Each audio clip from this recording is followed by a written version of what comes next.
Minggir kamu. Kursi ini buat menantuku yang kaya, bukan buat kamu. Bentak ibu mertuaku sambil mendorongku hingga jatuh dari kursi tepat saat makan malam keluarga. Lalu kakak iparku tersenyum sinis dan duduk di kursi yang baru saja kududuki. Semua orang di sana menertawakanku. Kubalas mereka semua. Keesokan paginya, aku terbangun oleh 57 panggilan tak terjawab dari mereka. Karena, sebelum ceritanya dimulai, silahkan tulis di kolom komentar dari daerah mana saja teman-teman yang menonton cerita ini. Jangan lupa like dan subscribe agar channel ini bisa semakin berkembang dan bisa mempersembahkan cerita yang lebih menarik lagi. Malam itu, udara di restoran Imperial terasa berat dan menyesakan. Ini bukan jenis restoran yang biasa Tasya datangi. Langit-langitnya tinggi, dihiasi lampu kristal raksasa yang menumpahkan cahaya kuning mahal ke atas taplak meja putih bersih. Para pelayan bergerak nyaris tanpa suara di atas karpet beludru tebal. Aroma parfum mahal bercampur dengan bau samar steak dan anggur.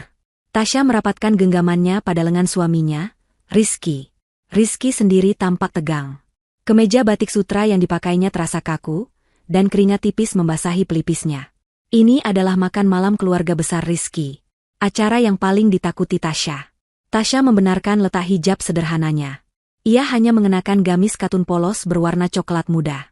Di lautan manusia yang mengenakan perhiasan berkilauan dan jam tangan mewah, Tasya merasa seperti sehelai daun kering yang salah tempat.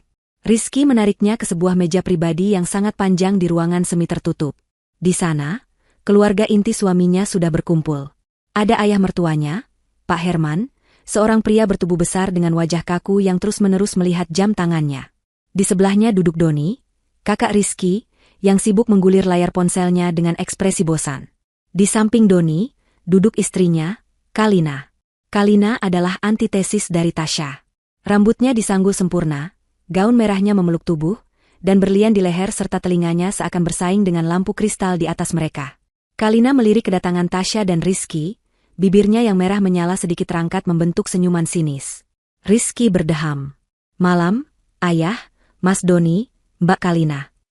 Ayah mertuanya hanya mengangguk sekilas, tidak mengangkat pandangannya dari jam tangan. Doni bergumam tanpa menoleh.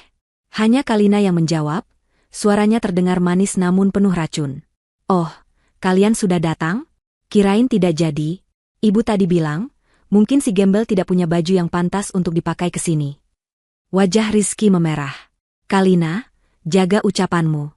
Tasya istriku. Istri? Kalina tertawa kecil. Aku hanya bercanda, Rizky. Jangan tegang begitu. Tasya hanya menunduk. Ia sudah terbiasa. Selama 2 tahun pernikahannya dengan Rizky, ia tidak pernah dianggap ada. Ia adalah si gembel, si yatim piatu miskin yang entah bagaimana berhasil menjerat Rizky, anak kedua dari keluarga terpandang. Rizky menarik sebuah kursi untuk Tasya, di antara dirinya dan kursi kosong di ujung meja yang jelas disiapkan untuk Ibu Sarah. Tasya duduk dengan canggung. Ia meletakkan tas selempang kecilnya di pangkuan. Suasana hening. Hanya terdengar denting sendok dan garpu dari meja lain di luar ruangan mereka. Tasya merasa setiap detik merayap seperti siput. Ia mencoba tersenyum pada Rizky, namun suaminya itu sibuk menuangkan air putih ke gelasnya, menghindari tatapan mata Tasya. Rizky pengecut. Tasya tahu itu. Tapi ia masih mencintainya. Atau setidaknya, ia mencintai bayangan pria yang ia kira Rizky saat mereka pertama bertemu. 10 menit kemudian, pintu ruangan itu terbuka lebar. Ibu Sarah masuk. Ia mengenakan kaftan yang disulam benang emas, perhiasannya jauh lebih mencolok daripada Kalina. Wajahnya disapu riasan tebal, dan aroma parfumnya begitu kuat hingga membuat Tasya ingin bersin. Ibu Sarah berjalan masuk seperti seorang ratu yang memasuki istananya. Matanya yang tajam langsung memindai seisi meja. Ia tersenyum pada Kalina, mengangguk pada Doni dan suaminya, lalu matanya berhenti tepat pada Tasya. Ekspresi wajah Ibu Sarah langsung berubah dari angkuh menjadi jijik. Ia berjalan lurus ke arah Tasya. Rizky, melihat ibunya datang, buru-buru berdiri. Ibu, selamat malam. Ibu mau pesan? Diam kamu, bentak Ibu Sarah pada Rizky, sebelum mengalihkan seluruh perhatiannya pada Tasya yang masih duduk. Mau apa kamu di sini? Tasya mendongak, bingung. Saya datang bersama Mas Rizky, Bu.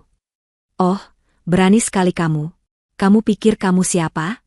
Kamu pikir setelah menikah dengan anakku, kamu jadi bagian dari keluarga ini? Suara Ibu Sarah mulai meninggi, menarik perhatian beberapa pelayan yang berdiri di sudut. "Bu, tolong," bisik Rizky, mencoba menenangkan. Tapi Ibu Sarah mengabaikannya. Ia menunjuk wajah Tasya. "Dengar, gembel. Tempatmu bukan di sini. Kamu itu aib. Aib keluarga." Dan kemudian, hal itu terjadi. Dengan gerakan cepat yang mengejutkan, Ibu Sarah menumpukan kedua tangannya di bahu Tasya dan mendorongnya dengan sekuat tenaga. "Minggir kamu." Tasya tidak siap. Dorongan itu begitu kuat hingga kursi yang didudukinya tergeser ke belakang dan kehilangan keseimbangan. Tasya menjerit pelan saat ia, kursinya, dan semua harga dirinya, jatuh terguling ke lantai karpet yang tebal. "Kursi ini buat menantuku yang kaya, bukan buat gembel sepertimu. Keluar dari sini.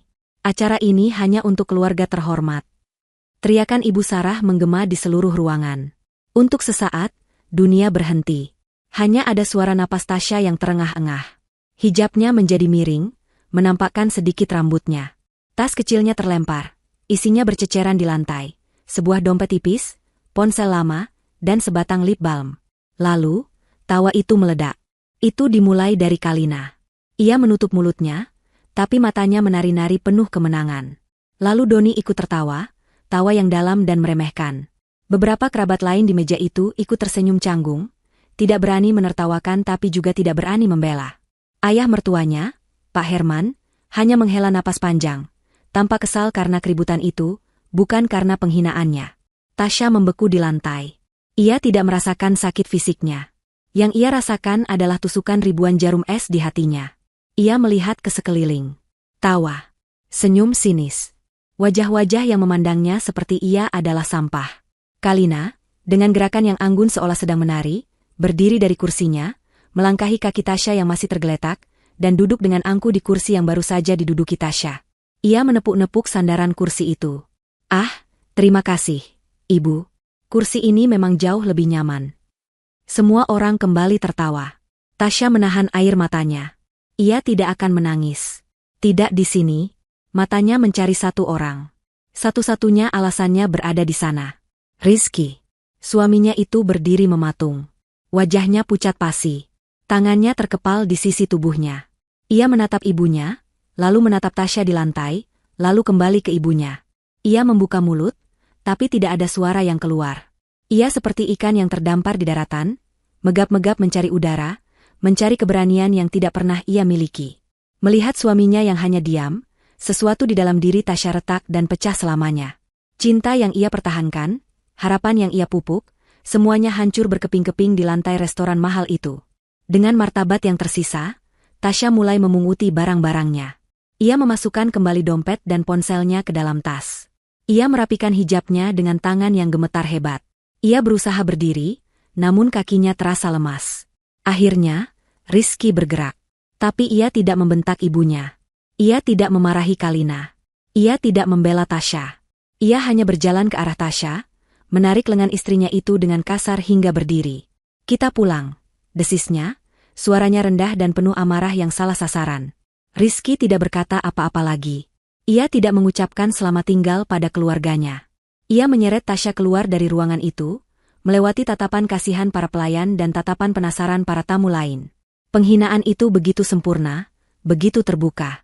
Perjalanan pulang adalah siksaan dalam keheningan. Tasya duduk tegak di kursi penumpang, menatap lurus ke depan. Air matanya sudah kering bahkan sebelum sempat keluar. Ia bisa melihat Rizky di sampingnya, mencengkeram setir begitu erat hingga buku-buku jarinya memutih. Suaminya itu terus-menerus membuka mulut, seolah ingin mengatakan sesuatu, mungkin permintaan maaf, mungkin pembelaan diri, mungkin menyalahkan Tasya atas kejadian itu. Tapi tidak ada yang terucap. Keheningan di antara mereka jauh lebih keras daripada teriakan Ibu Sarah tadi. Setibanya di rumah kontrakan kecil mereka, Rizky akhirnya berbicara saat mereka masuk ke ruang tamu yang gelap. "Tasya, Ibu memang begitu.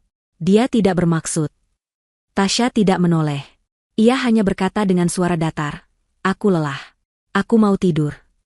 "Tasya, dengarkan aku dulu. Kita bisa bicarakan ini. Harusnya kamu tadi." Tasya tidak mendengarkan. Ia berjalan lurus. Bukan ke kamar tidur utama mereka, melainkan ke kamar tamu kecil di sebelah dapur. Ia masuk, dan sebelum Rizky bisa mengikutinya, Tasya menutup pintu dan menguncinya dari dalam. Terdengar suara Rizky menggedor pintu. Tasya, buka. Tasya, jangan kekanak-kanakan. Buka pintunya.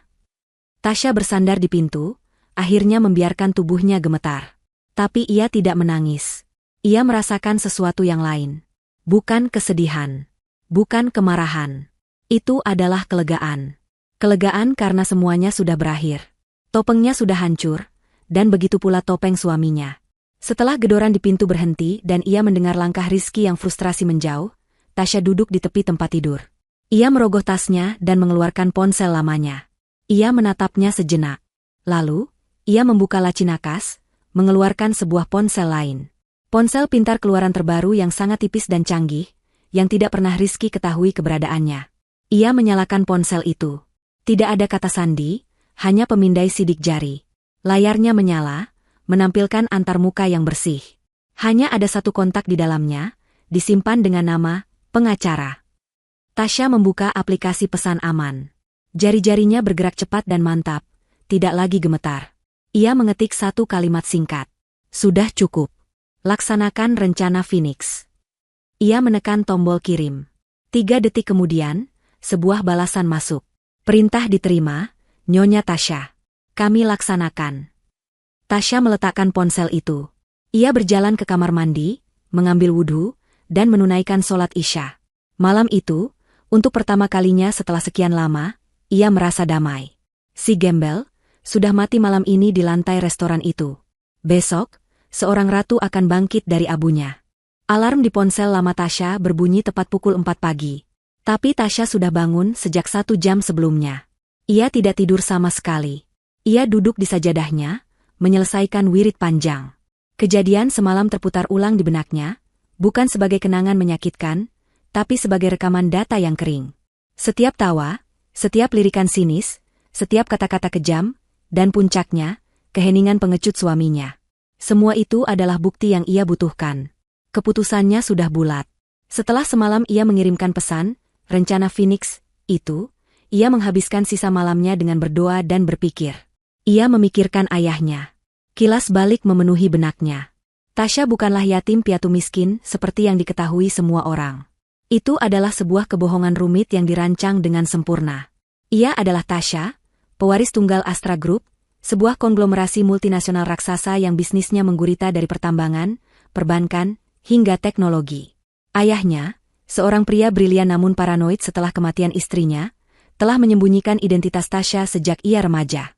Dunia ini penuh serigala, nak, kata ayahnya suatu hari, saat mereka duduk di jet pribadi mereka, memandangi awan. Mereka akan mencium bau uangmu dari jarak ribuan kilometer. Mereka akan memujimu, mencintaimu, menikahimu, lalu mengkhianatimu demi warisanmu. Maka, diciptakanlah persona, Tasya si gembel. Ia disekolahkan di universitas negeri biasa, bukan di Harvard atau Oxford. Ia tinggal di rumah kos sederhana. Setelah ayahnya meninggal dunia 5 tahun lalu, ia melanjutkan sandiwara itu. Ia bekerja sebagai staf administrasi rendahan di salah satu anak perusahaan Astra Group, di mana tidak ada seorang pun yang mengenali wajah pemilik asli perusahaan itu. Semua operasional perusahaan dipegang oleh dewan direksi yang sangat loyal pada ayahnya, dipimpin oleh seorang pria bernama Pak Budi. Tasya melakukan semua ini hanya untuk satu hal, mencari cinta sejati. Seseorang yang akan mencintainya apa adanya, saat ia tidak memiliki apa-apa. Lalu ia bertemu Rizky. Rizky adalah seorang manajer junior di perusahaan lain. Ia tampak berbeda.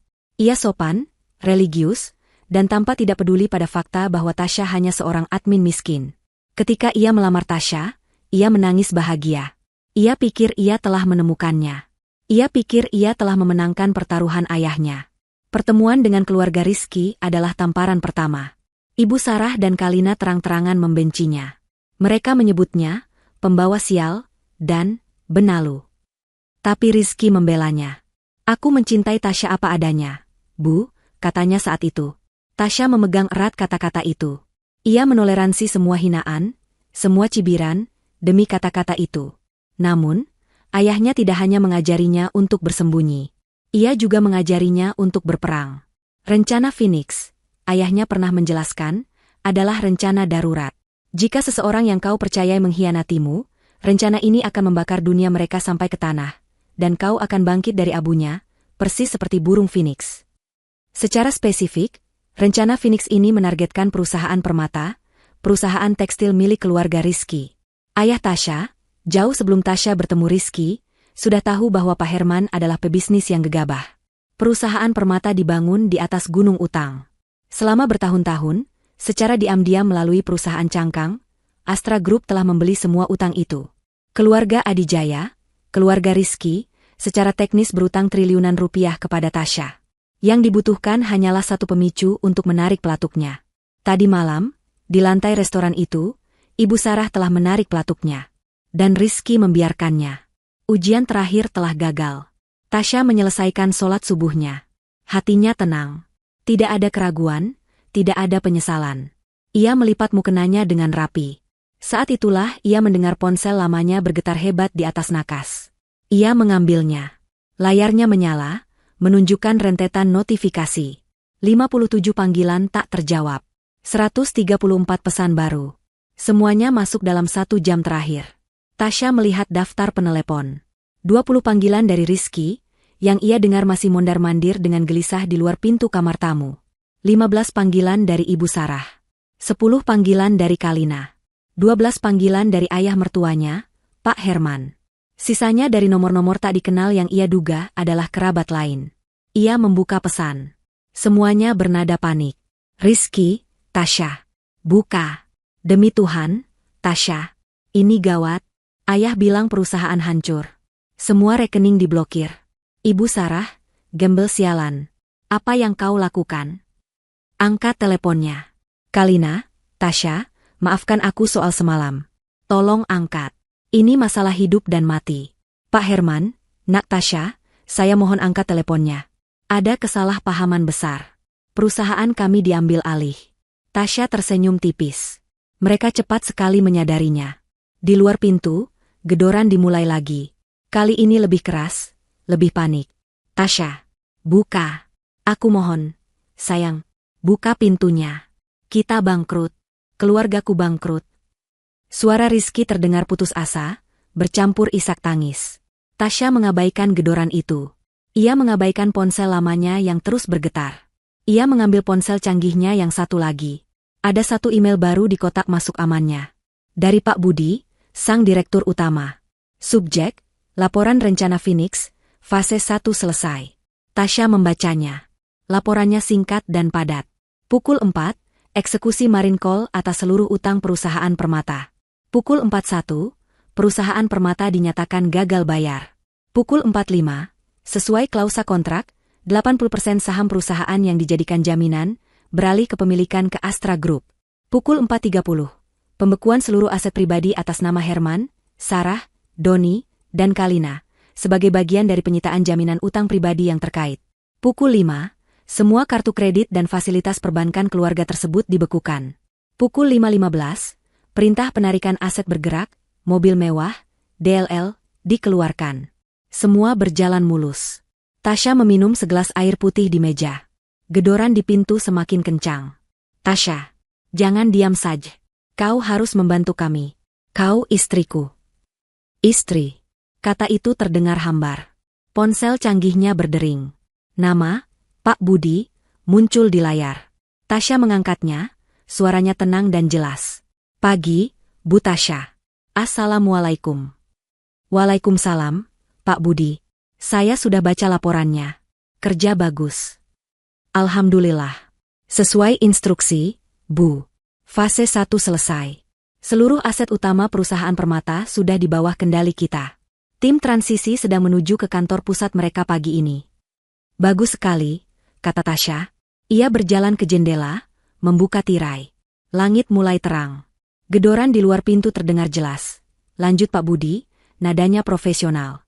Apa Ibu baik-baik saja? Saya sangat baik, Pak.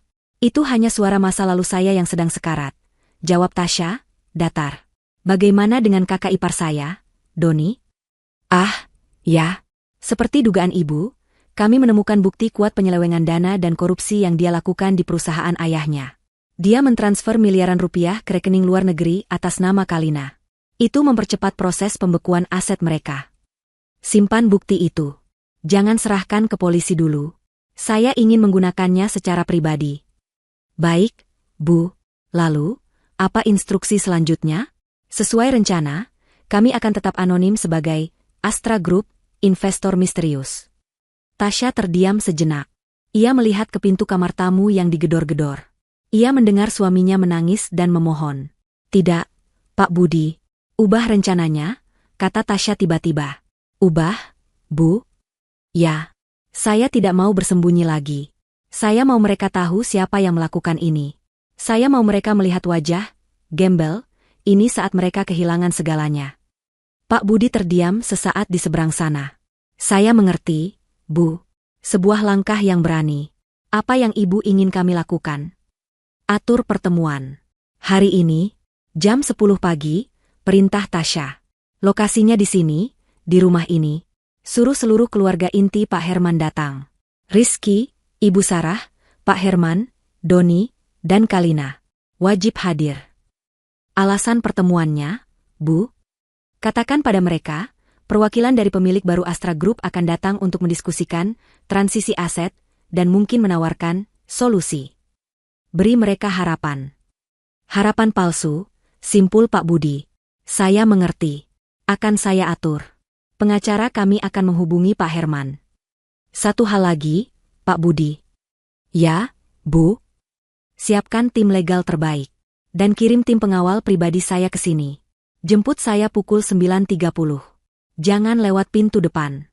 Lewat pintu belakang saja. Saya tidak ingin bertemu suami saya sebelum pertemuan dimulai. Siap dilaksanakan, Bu Tasya. Terima kasih. Tasya menutup telepon.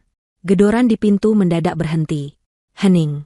Lalu terdengar suara Rizky lagi, kali ini lirih dan kalah. Tasya, tolong, aku minta maaf soal semalam. Aku salah. Aku pengecut. Tolong jangan tinggalkan aku. Tolong bantu keluargaku. Tasya menutup matanya. Permintaan maaf itu datang terlambat. Permintaan maaf itu keluar bukan karena penyesalan atas penghinaan yang Tasya terima, tapi karena ketakutan akan kemiskinan yang akan mereka derita. Tasya tidak menjawab. Ia berjalan ke lemari pakaian kecil di kamar itu. Ia mendorong gantungan berisi gamis-gamis sederhananya ke samping, memperlihatkan sebuah panel palsu di dinding belakang. Ia membukanya. Di dalamnya, tergantung rapi beberapa setel pakaian yang sangat berbeda. Powersuit mahal, blus sutra, dan rok pensil yang dijahit khusus. Tasya mengambil satu setel pakaian berwarna biru tua yang elegan. Ia juga mengambil satu set hijab sutra yang serasi. Ia akan bersiap. Pukul 10 pagi ini, keluarga Adijaya akan bertemu langsung dengan si gembel. Dan mereka akan belajar, dengan cara yang sangat keras, apa arti dari kata penghinaan. Pukul 5:30 pagi di kediaman megah keluarga Adijaya. Biasanya, rumah itu masih senyap. Para asisten rumah tangga bergerak pelan menyiapkan sarapan. Namun pagi ini, kediaman itu seperti pasar yang baru saja terbakar. Kekacauan dimulai dari kamar utama. Ibu Sarah terbangun bukan karena alarm, tapi karena notifikasi di ponselnya. Tagihan listrik otomatis bulanannya gagal dibayar. Ia mengerutkan dahi. Aneh. Ia mencoba lagi. Gagal. Dengan kesal, ia membuka aplikasi belanja online-nya, mencoba membeli tas edisi terbatas yang sudah ia incar. Transaksi ditolak. Apa-apaan ini? Geramnya. Ia mencoba kartu kredit platinumnya. Ditolak. Ia mencoba kartu emasnya. Ditolak. Ia mencoba kartu debit prioritasnya. Saldo tidak mencukupi. Herman. Ia mengguncang suaminya, Pak Herman, yang masih tidur. Bangun. Semua kartuku diblokir. Apa yang kau lakukan? Kau tidak bayar tagihan? Pak Herman bergumam, masih setengah tertidur. Omong kosong apa, Sarah? Uang kita tidak ada serinya. Mungkin bannya sedang. Sebelum ia menyelesaikan kalimatnya, pintu kamar mereka digedor brutal. Ayah, ibu, gawat, ayah. Itu suara Doni, putra sulung mereka. Pak Herman melompat dari tempat tidur, jantungnya berdebar. Ia membuka pintu. Doni berdiri di sana hanya dengan celana piyama, wajahnya sepucat mayat. Polisi, bukan penagih utang. Mereka di depan. Mereka mau menarik mobil Kalina. Apa? Ibu Sarah menjerit. Benar saja, dari jendela depan mereka bisa melihat sebuah truk derek besar sudah bersiap di depan gerbang. Dua orang berbadan tegap sedang berdebat sengit dengan satpam. Di belakang mereka, Kalina, menantunya, berlari keluar rumah dengan gaun tidurnya yang tipis, menjerit-jerit histeris. "Jangan, pergi kalian. Itu mobilku. Kalian tidak tahu siapa kami," raung Kalina, mencoba menghalangi truk derek itu. Pak Herman dan Doni berlari ke bawah, diikuti Ibu Sarah. "Ada apa ini?" "Saya pemilik rumah ini," bentak Pak Herman pada petugas itu. Petugas berbadan tegap itu menoleh, wajahnya datar. Ia menunjukkan surat perintah. "Kami dari perusahaan Leasing. Ada tunggakan pembayaran atas mobil Ferrari merah ini. Kami diperintahkan untuk menarik unit." "Tunggakan? Omong kosong," seru Doni. "Mobil itu sudah lunas." "Data kami bilang belum, Pak. Ada utang yang baru diaktifkan terkait unit ini. Jika Bapak bisa bayar lunas sekarang, 5 miliar rupiah, kami akan pergi," kata petugas itu. Mulut Doni terbuka. 5 miliar.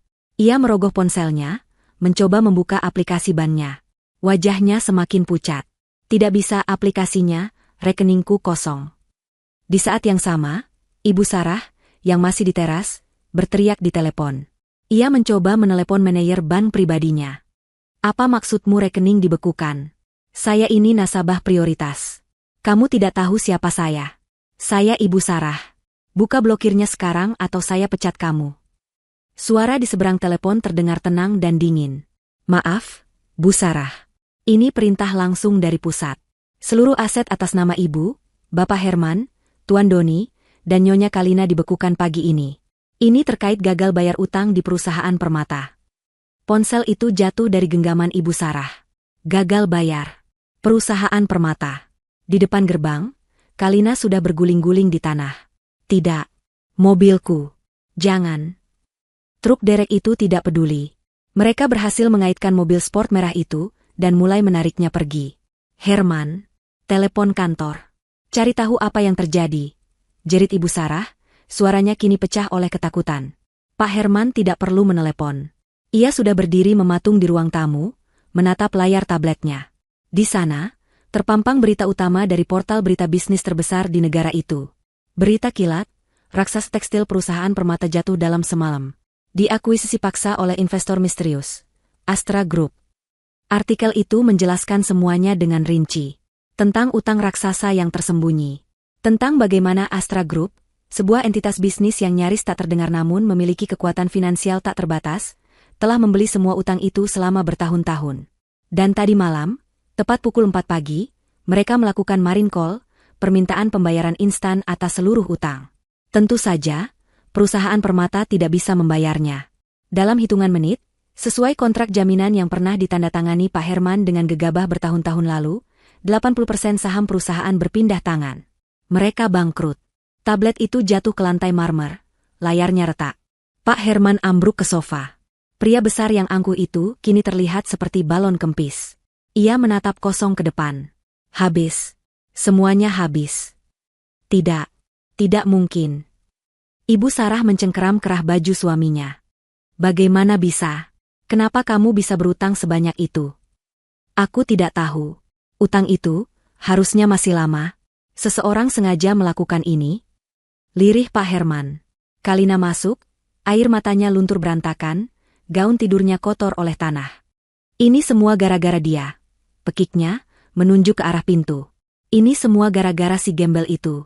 Sejak dia masuk ke keluarga ini, kita selalu sial. Dia pembawa sial." Ibu Sarah terdiam. Matanya membelalak. "Sial. Gembel.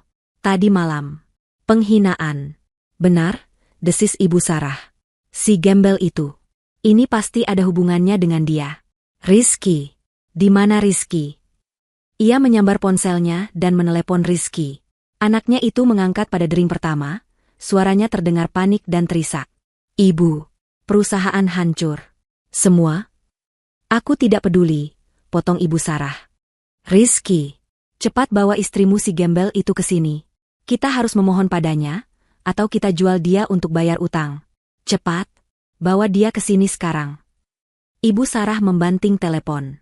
Ia mondar-mandir seperti singa betina yang terluka. Ia tidak tahu siapa Astra Group, tapi ia tahu siapa yang harus disalahkan.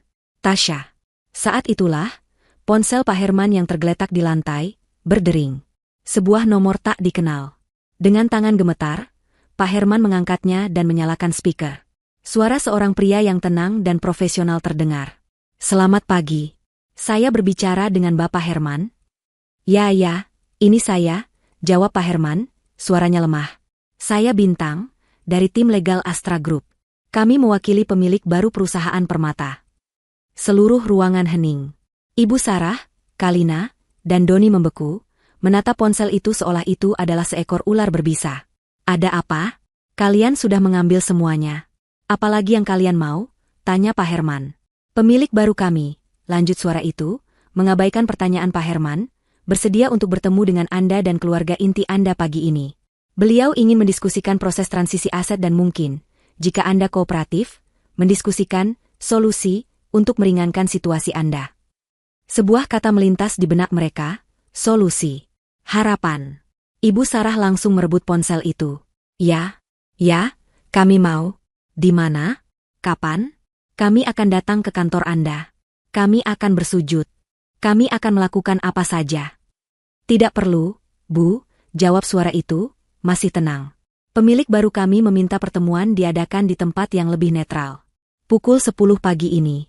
Di kediaman Tuan Rizky Adijaya." Hening lagi. Di rumah Rizky, ulang Ibu Sarah, bingung. "Benar? Pastikan Bapak Herman, Ibu Sarah, Tuan Doni, dan Nyonya Kalina hadir tepat waktu. Perwakilan kami akan tiba di sana pukul 10 tepat. Selamat pagi." Telepon ditutup. Mereka berempat saling pandang. Kebingungan, ketakutan, dan sepercik harapan liar bercampur aduk. "Kenapa di rumah Rizky?" tanya Kalina. "Mungkin mereka tahu si gembel itu istri Rizky. Mungkin mereka kasihan pada kita," seru Ibu Sarah. "Tidak ada waktu," bentak Pak Herman, tiba-tiba menemukan sisa-sisa wibawanya. "Doni, Kalina, cepat ganti baju. Pakai baju terbaik kalian. Kita harus terlihat pantas. Ibu, cuci mukamu. Kita akan memohon. Kita akan merendahkan diri kita. Apapun asal perusahaan kembali." Dalam sekejap, keluarga yang baru saja hancur itu bergerak serempak. Mereka berlari ke kamar masing-masing, berebut kamar mandi, mencari pakaian termahal mereka yang tersisa. Mereka akan pergi ke rumah kontrakan kecil Rizky yang mereka hina. Mereka akan bertemu pemilik misterius Astra Group. Dan mereka akan memohon demi hidup mereka. Rizky bersandar di pintu kamar tamu. Tubuhnya luruh ke lantai yang dingin. Ia sudah di sana sejak 1 jam lalu, sejak ia menutup telepon dari ibunya. Pikirannya kacau, hancur, bangkrut. Perusahaan ayahnya hilang dalam semalam. Semua rekening dibekukan. Tapi bukan itu yang paling menakutinya. Yang paling menakutinya adalah keheningan di balik pintu ini. Setelah subuh tadi, gedorannya yang panik tidak dijawab. Tapi ia tahu Tasya ada di dalam. Ia mendengarnya. Ia mendengar suara air wudhu. Ia mendengar gumaman lirih doa.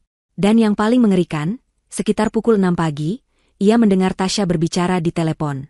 Itu bukan suara Tasya, si gembel, yang ia kenal. Suara istrinya yang biasanya lembut dan sedikit pemalu itu telah hilang. Suara yang ia dengar dari balik pintu itu tenang, dingin, dan penuh wibawa. Rizky hanya bisa menangkap beberapa kata. "Laksanakan, Pak Budi, jangan serahkan ke polisi dulu, atur pertemuan jam 10 di sini." Setiap kata itu menusuknya seperti jarum es. Siapa Pak Budi? Kenapa Tasya bicara soal polisi? Dan kenapa pertemuan itu diatur di rumah mereka? Rasa takut yang baru, yang jauh lebih dalam, mencengkeram Rizky. Apakah Tasya ada hubungannya dengan ini? Tidak mungkin. Pikiran itu terlalu absurd. Tasya adalah seorang admin rendahan. Seorang yatim piatu miskin. Tapi, suara itu, kini, didorong oleh keputusasaan dan panggilan telepon ibunya, ia kembali memohon. Ia tidak menggedor lagi. Ia hanya terduduk lemas, menyandarkan pipinya ke kayu pintu yang dingin. "Tasya, sayang aku mohon, buka pintunya," lirihnya, air mata mengalir tanpa ia sadari. "Aku minta maaf soal semalam. Aku bersumpah, aku minta maaf. Aku pengecut. Aku suami yang gagal. Aku tahu." Hening. Tidak ada jawaban dari dalam. "Tapi sekarang keluargaku hancur, Tasya. Semuanya hilang. Perusahaan ayah diambil orang. Ibu meneleponku," dia menangis. "Mereka menyita mobil Kalina. Rekening kami kosong. Kami tidak punya apa-apa lagi." Rizky menarik napas dalam-dalam, isakannya tertahan. Aku tahu aku tidak pantas memintamu. Aku sudah gagal melindungimu. Aku membiarkan ibu dan Kalina menghinamu. Aku diam saja. Aku benci diriku sendiri, Tasya. Tapi aku mohon padamu, tolong. Tolong bantu keluargaku, bisiknya. Aku mencintaimu. Aku sungguh mencintaimu. Jangan tinggalkan aku di saat seperti ini. Aku butuh kamu. Di dalam kamar, Tasya berdiri di depan cermin besar yang tersembunyi di balik lemari. Ia sudah selesai mandi dan berganti pakaian. Gamis katun coklatnya terlipat rapi di sudut tempat tidur, seperti kulit ular yang sudah ia tanggalkan.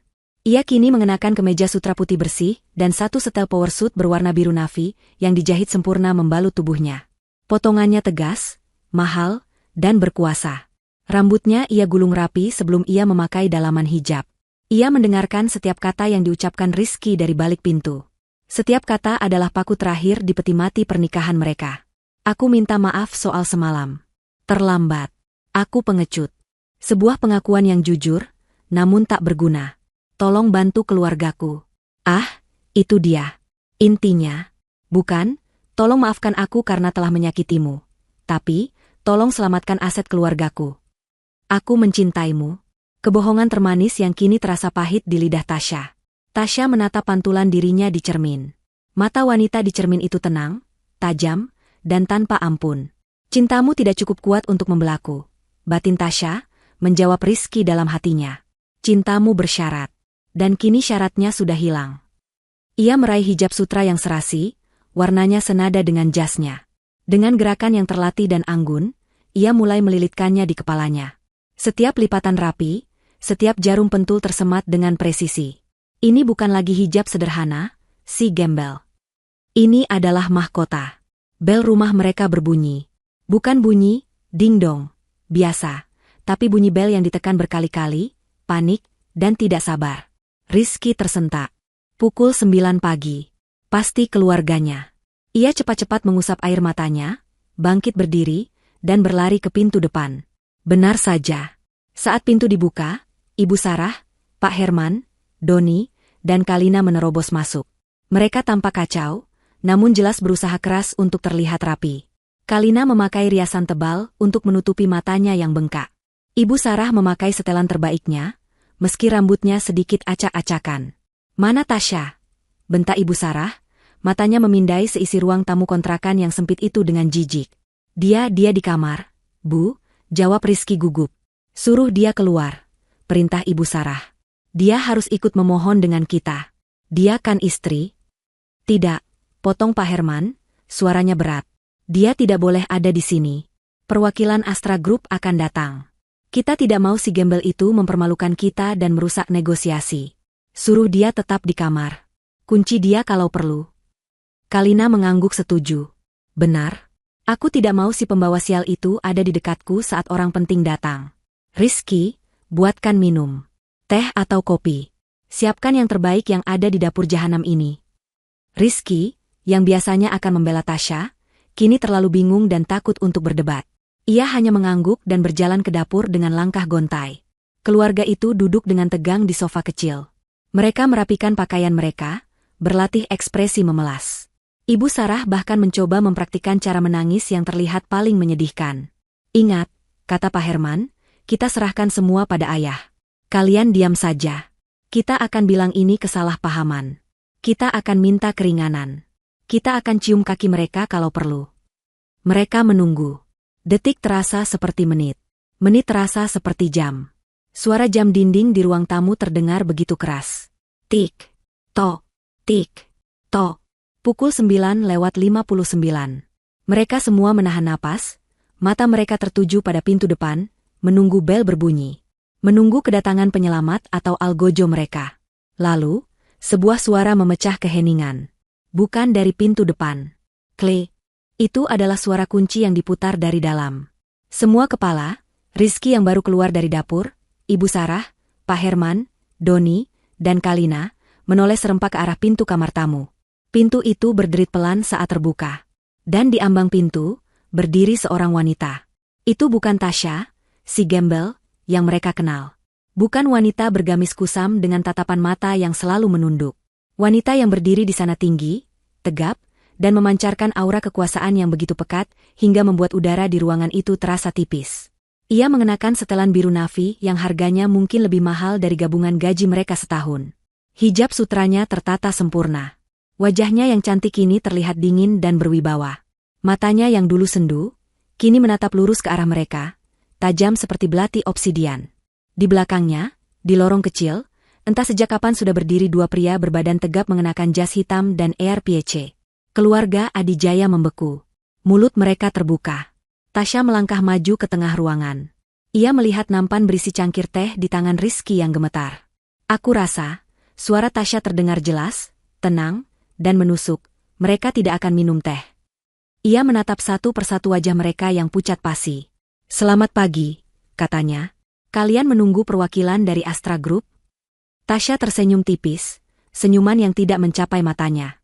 Perkenalkan, saya Tasya, pemilik Astra Group. Rapatnya bisa kita mulai sekarang. Keheningan yang pecah di ruang tamu sempit itu lebih memekakan telinga daripada teriakan Ibu Sarah semalam. Nampan berisi cangkir-cangkir teh bergetar di tangan Rizky, sebelum akhirnya jatuh ke lantai. Suara keramik pecah dan air panas yang tumpah memercik kemana-mana. Tapi tidak ada yang bergerak untuk membersihkannya. Tidak ada yang berkedip. Mereka berlima, Rizky, Ibu Sarah, Pak Herman, Doni, dan Kalina, hanya bisa menatap sosok wanita yang berdiri di ambang pintu kamar tamu. Rizky adalah yang pertama menemukan suaranya, meski yang keluar hanyalah bisikan serak. Tasya, apa maksudmu? Kalina tertawa. Tawa yang sumbang, kering, dan penuh histeria. Hah? Apa katanya tadi? Pemilik Astra Group? Hahaha. Tasya, kamu sudah gila, ya? Kamu pasti sudah gila karena kejadian semalam. Gembel sepertimu? Pemilik perusahaan? Ibu Sarah, setelah beberapa detik membeku, akhirnya meledak. Wajahnya memerah padam, lebih marah dari yang pernah Tasya lihat. Bohong. Dasar gembel tidak tahu diri. Kau pikir kau siapa? Kau pasti disuruh seseorang. Iya kan? Kau pasti jalangnya orang kaya di luar sana. Kau mau menipu kami. Ibu Sarah melangkah maju, tangannya terangkat, siap menampar wajah Tasya. Tapi ia tidak pernah sampai. Salah satu pria berjas hitam yang berdiri di belakang Tasya bergerak dengan kecepatan kilat. Ia tidak menyentuh Ibu Sarah. Ia hanya berdiri di antara Tasya dan ibu mertuanya itu, sebuah dinding manusia yang diam namun mengintimidasi. Ibu Sarah terhuyung mundur, kaget melihat reaksi cepat itu. Tasya bahkan tidak bergeming. Ia hanya menatap Ibu Sarah dengan dingin. Cukup, Bu Sarah. Suaranya tenang, namun mematikan. Saya sarankan Anda duduk. Kita punya banyak hal untuk dibicarakan. Pak Herman, yang sedari tadi dia menganalisis situasi, akhirnya angkat bicara. Otak bisnisnya berputar, mencoba mencari penjelasan logis. Ini pasti jebakan. Ini pasti sebuah sandiwara yang rumit.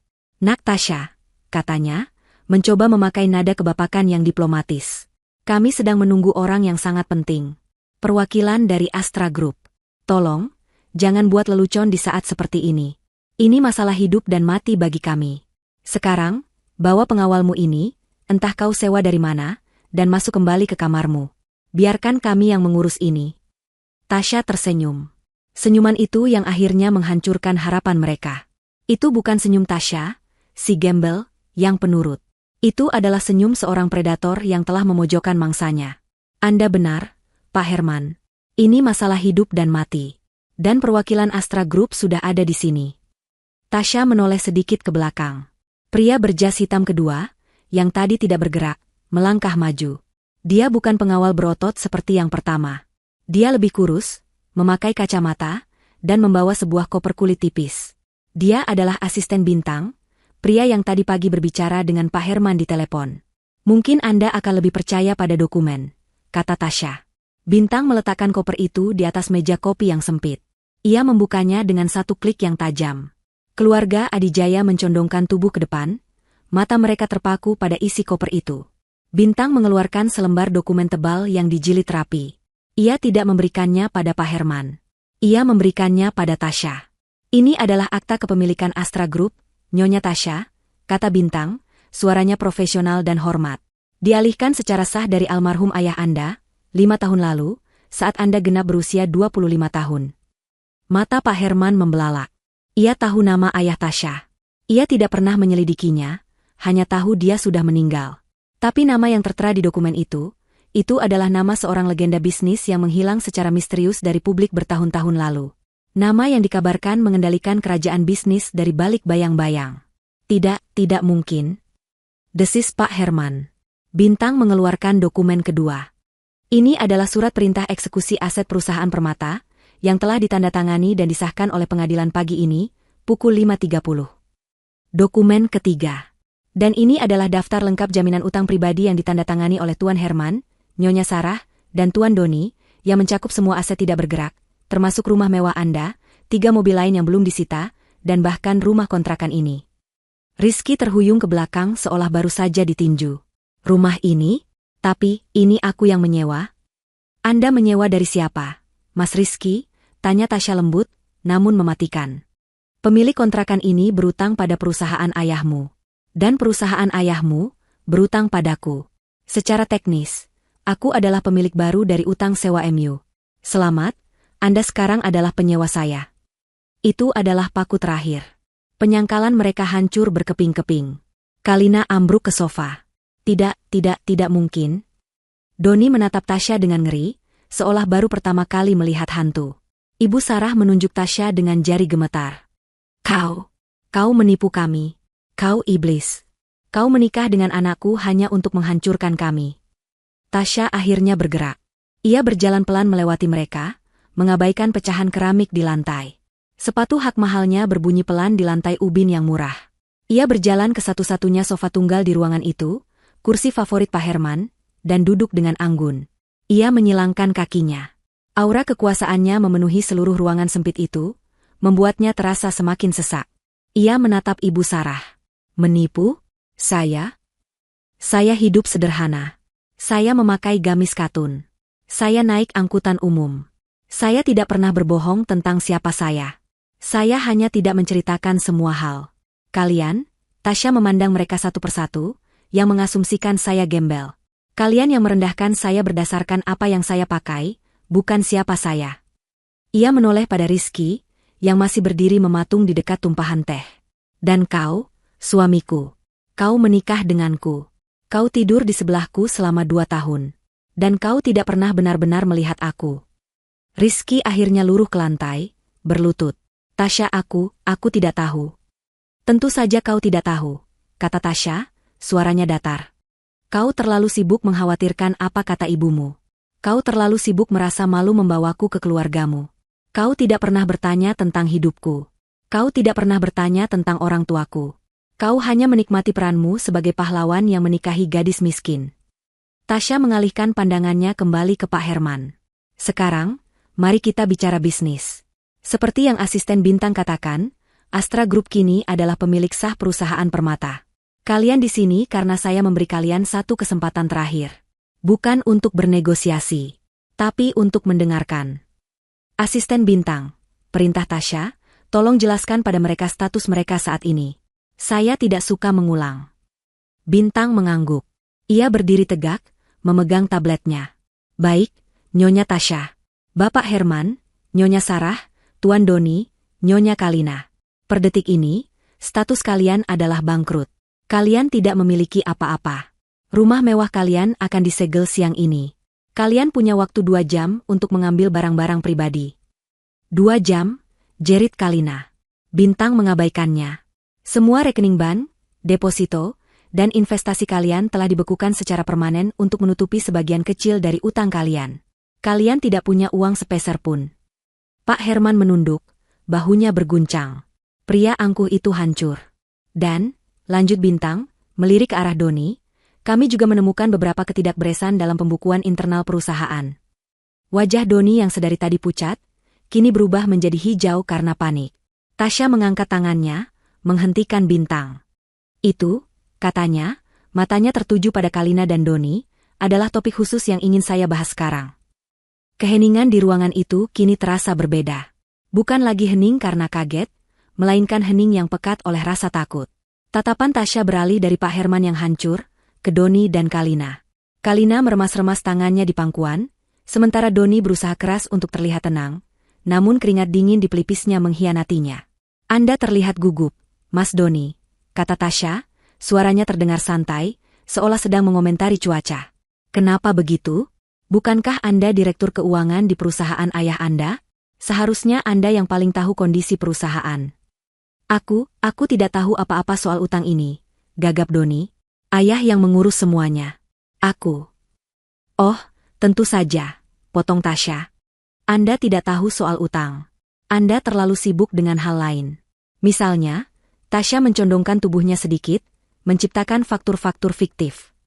Wajah Doni memutih. Aku tidak mengerti maksudmu. Tidak mengerti? Tasya tersenyum. Asisten Bintang, tolong segarkan ingatan Tuan Doni. Bintang mengangkat tabletnya. Ia tidak perlu membaca. Ia sudah hafal di luar kepala. Tuan Doni, selama 3 tahun terakhir, Anda telah menyetujui pembayaran kepada 3 perusahaan pemasok cangkang. Perusahaan-perusahaan itu, Serat Emas, Benang Mulia, dan Sutra Abadi, semuanya fiktif. Perusahaan itu terdaftar atas nama sopir pribadi Anda, asisten rumah tangga Anda, dan Bintang melirik Kalina, sepupu Nyonya Kalina. Kalina terkesiap, menutup mulutnya dengan tangan. Total dana yang Anda gelapkan dari perusahaan permata, lanjut Bintang, suaranya datar, adalah 32 miliar rupiah. Bohong. Fitnah, teriak Doni, akhirnya menemukan suaranya dalam kepanikan. Kau tidak punya bukti. Oh, kami punya, kata Tasya tenang. Kami punya salinan transfernya. Kami punya rekaman CCTV Anda bertemu dengan pemilik rekening fiktif itu. Dan yang paling menarik, kami punya jejak uangnya. Tasya menoleh ke Kalina. Mata Kalina membelalak ngeri. Nyonya Kalina, sapa Tasya, suaranya manis seperti madu beracun. Anda pasti sangat mencintai suami Anda, sampai rela membiarkan nama Anda dipakai untuk membuka rekening rahasia di bank swasta di luar negeri. Sebuah rekening yang sekarang berisi berapa, Bintang? 30 miliar rupiah. 2 miliarnya mungkin sudah dipakai untuk membeli mobil sport yang tadi pagi ditarik. Jawab Bintang. Kalina mulai terisak. Bukan isak tangis sedih. Tapi isak tangis panik seseorang yang baru saja kehilangan segalanya. Tidak, itu uangku. Itu uang tabunganku. Jangan ambil uang itu. Uangmu? Tasya menaikkan alisnya. Itu bukan uangmu, Kalina. Itu uang perusahaan. Uang yang seharusnya bisa dipakai ayah mertuamu untuk membayar cicilan utangnya. Uang yang seharusnya dipakai untuk membayar gaji ratusan karyawan yang mungkin akan di-PHK minggu ini.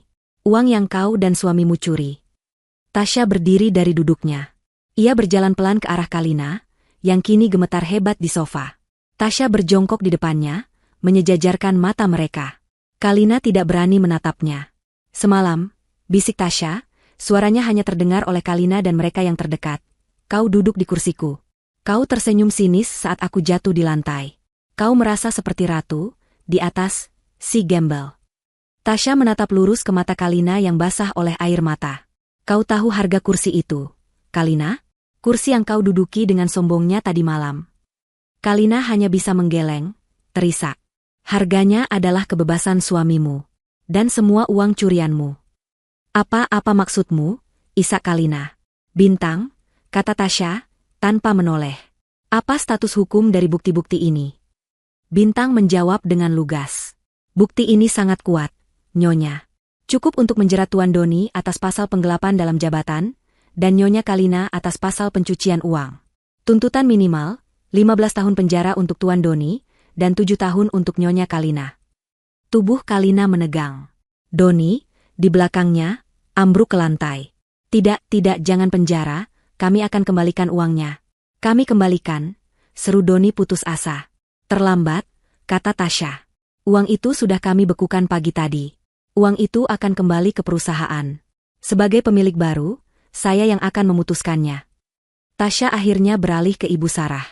Ibu mertuanya itu duduk membatu, wajahnya pucat pasi, mulutnya terbuka, tidak bisa lagi berteriak. Semua kesombongannya telah menguap. Dan Anda, Ibu Sarah, kata Tasya, suaranya kembali mengeras. Anda adalah alasan utama kita semua ada di sini. Anda yang mengajariku pelajaran berharga semalam. Bahwa di dunia ini, hanya orang terhormat yang boleh duduk di meja makan. Bahwa, gembel, sepertiku tempatnya di lantai. Tasya berjalan ke hadapan Ibu Sarah dan menatapnya lurus. Lihat saya sekarang. Gembel ini, yang memegang nasib seluruh keluarga terhormat Anda. Gembel ini yang memutuskan apakah menantu kesayangan Anda, Kalina, dan putra sulung Anda, Doni, akan tidur di penjara malam ini atau tidak. Ibu Sarah gemetar. Ia membuka mulutnya, mencoba mengatakan sesuatu. Mungkin memohon. Mungkin mengutuk. Tapi yang keluar hanya suara erangan pelan. Ia telah kehilangan suaranya. Akhirnya, Tasya menatap suaminya, Rizky, yang masih berlutut di lantai, di antara pecahan cangkir dan tumpahan air teh. Ia menatap Tasya dengan ekspresi yang tak terbaca. Ada ketakutan, ada penyesalan, ada kebencian, dan ada cinta yang menyakitkan. Tasya, bisiknya. Kenapa? Kenapa kau lakukan ini pada kami? Padaku? Aku tahu aku salah, Tasya. Aku tahu aku pengecut. Tapi, sampai sejauh ini, menghancurkan kami semua? Tasya menatap suaminya. Untuk pertama kalinya, tatapan dinginnya sedikit melembut. Tapi bukan melembut karena cinta. Melembut karena kasihan. Aku tidak menghancurkan kalian, Mas Rizky, katanya pelan. Kalian yang menghancurkan diri kalian sendiri. Ayahmu dengan utangnya. Kakakmu dengan pencuriannya. Ibumu dengan kesombongannya. Dan kau. Tasya berjongkok di depan Rizky, di antara pecahan beling. Dan kau dengan diammu. Aku tidak pernah meminta dibelikan berlian. Aku tidak pernah meminta rumah mewah. Aku hanya minta satu hal darimu, untuk membelaku. Untuk berdiri di sisiku. Untuk melindungiku, bukan dari dunia, tapi dari keluargamu sendiri. Air mata akhirnya menggenang di mata Tasya, tapi tidak jatuh. Semalam, aku memberimu kesempatan terakhir. Saat ibumu mendorongku, aku melihat matamu. Kau diam. Kau membiarkannya. Kau lebih memilih harga dirimu yang palsu daripada harga diriku yang diinjak-injak. Kau memilih mereka. Jadi pagi ini, aku memilih diriku sendiri. Tapi aku mencintaimu, Tasya. Seru Rizky, mencoba meraih tangan Tasya. Tasya menarik tangannya. Tidak. Kau tidak mencintaiku. Kau mencintai gagasan tentang dirimu yang menikahi gadis miskin. Kau mencintai perasaan superioritasmu. Cintamu tidak cukup. Tasya berdiri. Ia merapikan jasnya yang tidak kusut. Ia sudah selesai. Bintang, katanya, suaranya kembali tegas. Apa status Tuan Doni saat ini? Asisten Bintang memeriksa jam tangannya. Tim kepolisian dari unit kejahatan ekonomi sudah menunggu di luar radius 1 kilometer. Nyonya. Mereka menunggu perintah Anda untuk menjemput Tuan Doni dan Nyonya Kalina. Mata Kalina dan Doni membelalak ngeri. Ibu Sarah menjerit tertahan. Tasya menatap Doni, lalu Kalina. Pilihan yang menarik, bukan? Katanya. Kursi di restoran, atau kursi di ruang interogasi. Ia berjalan menuju pintu, pengawalnya membukakan jalan. Tunggu, teriak Pak Herman, suaranya parau. Apa yang kau inginkan dari kami? Apa yang harus kami lakukan agar kau tidak memenjarakan anak-anakku? Tasya berhenti di ambang pintu. Ia menoleh sedikit, menatap mereka semua untuk terakhir kalinya. Saya ingin kalian belajar, katanya. Dan pelajaran pertama akan dimulai dengan surat cerai. Kata, surat cerai, menggantung di udara yang sesak itu, lebih berat daripada semua ancaman kebangkrutan yang telah terucap. Itu adalah vonis yang bersifat pribadi, sebuah sayatan yang jauh lebih dalam daripada sekadar penyitaan aset. Pak Herman, Ibu Sarah, Doni, dan Kalina membeku. Mereka baru saja ditawari secercah harapan. Kemungkinan pembebasan Doni dan Kalina dari penjara, dan kini Tasya mengaitkannya dengan perceraian Rizky. Mata mereka semua beralih kepada Rizky, yang masih berlutut di lantai, dikelilingi pecahan beling. Rizky mendongak. Wajahnya hancur oleh air mata dan kebingungan. Cerai? Tasya, tidak, jangan lakukan ini. Aku tahu aku salah, tapi cerai?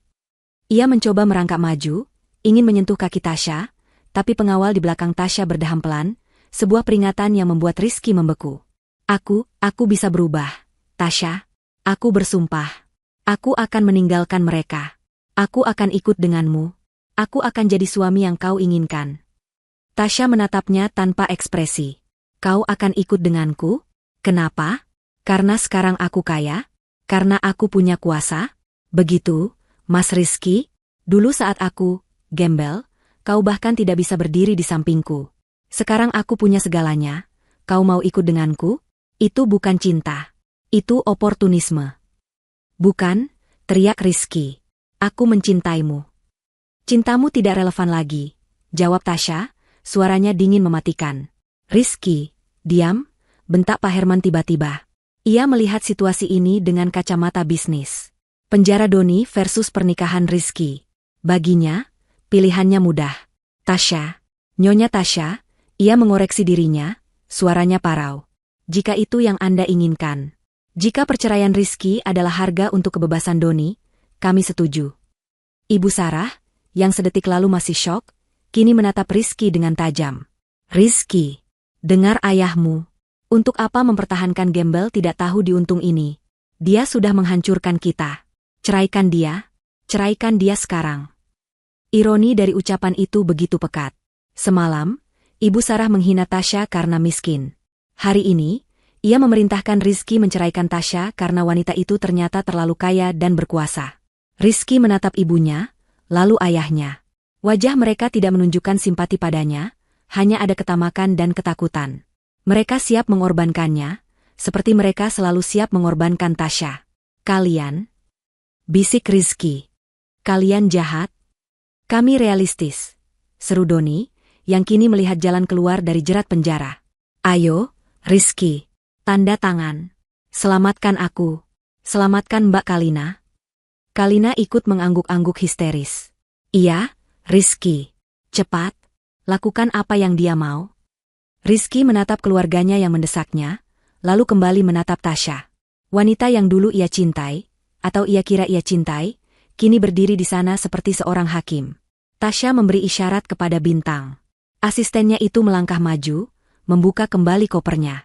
Ia tidak mengeluarkan satu, tapi 2 set dokumen. Seperti yang saya katakan, ini adalah pelajaran, kata Tasya. Dan ini adalah ujian terakhirmu, Mas Rizky. Bintang meletakkan set dokumen pertama di atas meja. Ini adalah surat gugatan cerai. Sudah saya siapkan. Anda hanya perlu menandatanganinya di sini, menyatakan perceraian ini atas kesepakatan bersama, tanpa tuntutan harta gono gini. Mengingat semua harta ini adalah milik saya jauh sebelum pernikahan kita. Rizky menatap kertas itu dengan nanar. Tapi, lanjut Tasya, saya tidak sekejam itu. Bintang meletakkan dokumen kedua di sampingnya. Itu adalah sebuah cek. Sebuah cek bank swasta yang sangat tebal, sudah diisi. Mata Ibu Sarah dan Kalina langsung tertuju pada cek itu. Ini, kata Tasya, adalah pesangon MU. Surat cerai emas. Rizky mengerutkan dahi. Pesangon? Aku tidak ingin kau pergi dengan tangan hampa. Aku tidak mau kau menderita karena perbuatan keluargamu. Cek itu, Tasya menunjuknya, bernilai 5 miliar rupiah. 5 miliar. Angka itu membuat Ibu Sarah dan Kalina terkesiap. Bahkan Pak Herman pun terkejut. Itu uang yang sangat banyak bagi orang yang sudah bangkrut total. Tanda tangani surat cerai itu, perintah Tasya, dan cek ini jadi milikmu. Uang ini bersih. Uang ini atas namamu pribadi. Kau bisa memakainya untuk memulai hidup baru. Jauh dari keluargamu, jauh dari bayang-bayang mereka. Kau bisa menjadi dirimu sendiri. Ini adalah kebebasan yang kubeli untukmu. Wajah Rizky berubah. Ia menatap cek itu, lalu surat cerai. Ia memandang keluarganya. Ia melihat api keserakahan di mata Ibu Sarah. 5 miliar, desis Ibu Sarah. Rizky, ambil, tanda tangan. Dengan uang itu kita bisa. Uang itu untukku, potong Rizky, suaranya tiba-tiba menajam, menatap ibunya. Bukan untuk kalian. Tentu saja untukmu, nak, kata Ibu Sarah, nadanya tiba-tiba berubah manis dan menjijikan. Tapi kau anak yang baik, kan? Kau akan bantu keluargamu, kan? Kita bisa pakai uang itu untuk menyewa pengacara. Tasya tertawa pelan. Tawa yang dingin. Kalian lihat? Bahkan sekarang pun, mereka hanya memikirkan diri mereka sendiri. Mereka tidak peduli padamu, Mas Rizky. Mereka hanya peduli pada uang yang bisa kau berikan. Tasya kembali menatap Rizky. Jadi, ini pilihanmu. Tanda tangani, ambil uangnya, dan bebas. Atau, nada suara Tasya menggelap, jangan tanda tangani. Lawan aku di pengadilan. Aku jamin kau akan kalah. Kau tidak akan dapat sepeser pun. Dan karena kau menolak bekerja sama, aku akan pastikan kau ikut tenggelam bersama mereka. Kau akan ikut menanggung utang mereka. Kau akan jadi gembel, benar-benar gembel, bersama mereka di jalanan. Pilih. Rizky gemetar. Ini bukan pilihan. Ini adalah eksekusi. Di satu sisi, kebebasan dengan 5 miliar. Di sisi lain, kehancuran total bersama keluarga yang baru saja mengkhianatinya. Rizky, jangan bodoh, bentak Pak Herman. Tanda tangani. Rizky mengambil pulpen yang disodorkan Bintang. Tangannya gemetar hebat. Ia menatap Tasya untuk terakhir kalinya. Matanya memohon. Tasya, apa tidak ada cara lain? Tidak ada, jawab Tasya. Rizky menutup matanya. Ia membenci keluarganya. Ia membenci Tasya. Tapi yang paling ia benci adalah dirinya sendiri. Dengan satu tarikan napas yang berat, ia membubuhkan tanda tangannya di atas surat cerai itu. Goresan tinta itu terasa seperti menggores jantungnya sendiri. Ia menandatangani 3 lembar. Selesai. Bintang dengan sigap mengambil dokumen itu, memeriksanya, lalu mengangguk pada Tasya. Tasya, pada gilirannya, mendorong cek 5 miliar itu ke seberang meja. Rizky hanya menatap cek itu, tidak bergerak. Ibu Sarahlah yang bergerak. Dengan gerakan secepat ular, tangannya menjulur hendak mengambil cek itu. Sini, biar ibu yang simpan. Plah, tangan Tasya menepis tangan Ibu Sarah dengan keras. Tidak terlalu keras untuk mencederai, tapi cukup keras untuk mempermalukan. Ibu Sarah memeki kaget, memegangi punggung tangannya yang memerah. Jangan sentuh itu, desis Tasya. Itu uangnya Rizky. Bukan uang Anda. Tasya menatap Rizky yang masih terduduk. Ambil cekmu, Mas. Itu milikmu. Rizky perlahan mengambil cek itu. Kertas itu terasa berat di tangannya. Nah, kata Tasya, bertepuk tangan sekali, pelan. Pelajaran pertama selesai. Kalian semua sudah mengorbankan pernikahan Rizky. Ia tersenyum pada Doni dan Kalina, yang wajahnya kini sedikit lega. Tunggu, kata Kalina, suaranya bergetar. Jadi kami bebas? Kau tidak akan memenjarakan kami. Tasya tertawa. Kali ini tawa yang tulus, namun terdengar menakutkan. Bebas? Siapa bilang kalian bebas? Wajah Doni dan Kalina langsung jatuh.